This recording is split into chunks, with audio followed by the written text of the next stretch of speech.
পরিবারের সদস্যদের নিয়ে দাদির কবর জিয়ারত করলেন জাইমা রহমান। দুদিন পরও বেগম খালেদা জিয়ার সমাধিস্থলে ভিড়, সর্বস্তরে শ্রদ্ধা ও দোয়া।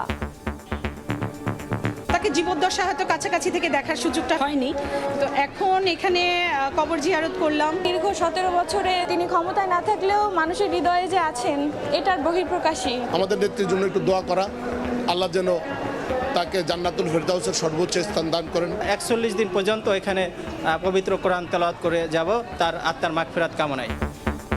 বেগম জিয়ার দর্শনকে ধারণ করে এগিয়ে যাবে বাংলাদেশ, আশা বিএনপি নেতা আমির খসরুর।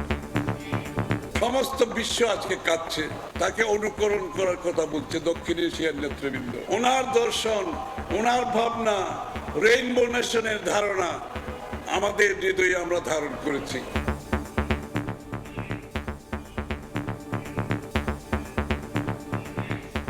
সারা দেশে মনোনয়নপত্র যাচাই বাছাইয়ের ব্যস্ততা। 9 জানুয়ারি পর্যন্ত থাকছে আপিলের সুযোগ।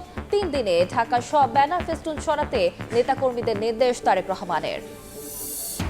নির্বাচনের আগে নাশকতার পরিকল্পনা। মিরপুরে অভিযানে সন্ত্রাসী সংগঠন 4 স্টার গ্রুপের 3 সদস্য গ্রেফতার, আগ্নেয়াস্ত্র ও গুলি জব্দ, নির্দেশদাতাদের খোঁজে র্যাব।